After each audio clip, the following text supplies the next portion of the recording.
السلام عليكم ورحمة الله وبركاته. شلونكم أحبة المتابعين؟ إن شاء الله تكونون بخير يا رب. اليوم راح نسوي لكم طريقة عمل الكباب الشوي على الفحم. طبعا عندي هنا هذا كيلو لحم، أخذت من لحم الغنم نص كيلو ومن لحم العجل نص كيلو، ثرمتهن سوية بهذا الثرم الشباك الناعم.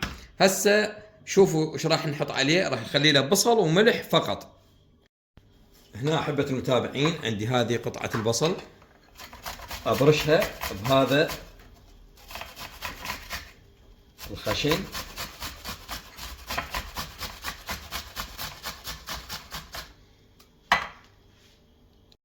وهنا أحبة المتابعين هذا البصل أضيفه هنا، برشته بالمفصل وملح حسب رغبتكم، وراح طبعا أعجنه كله حتى يتلابس وياه الملح والبصل.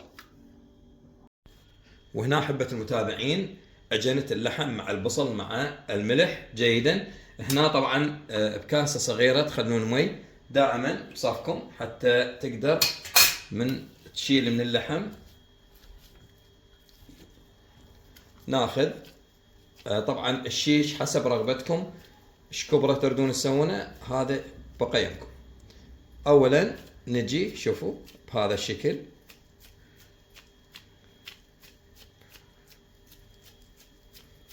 هسه نبلل الدينه بهذا الشكل حتى ما يلتصق اللحم. شوفوا احبتي، شغلته جدا سهله بهذا الشكل.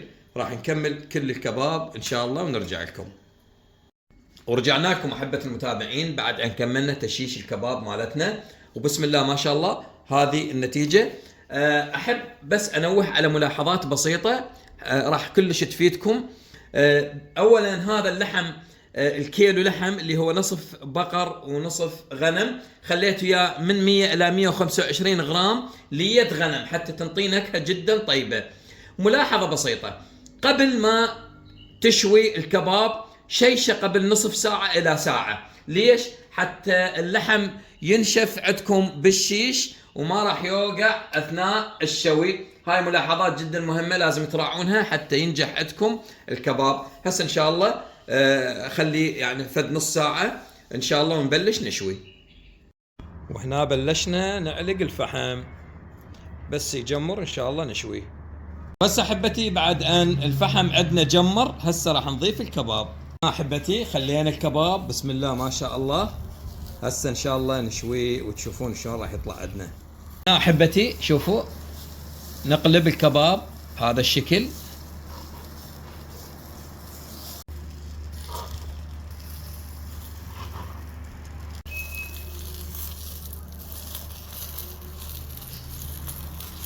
أحبة المتابعين استوى كبابنا بسم الله ما شاء الله، ولا وقع ولا أبدا. هسه راح نسحبه بالخبز بسم الله.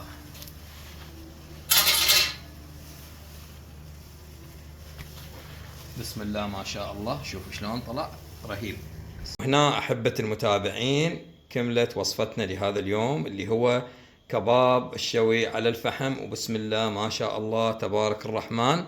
يعني إذا أقول لكم أرقى من المطاعم، لكن أقول جربوا هاي الطريقة. وشفت شلون الكباب ما وقع عندي، وكانت نسبة الشحم اللي هي على الكيلو 125 غرام إلى 100 غرام، نسبة جدا مناسبة.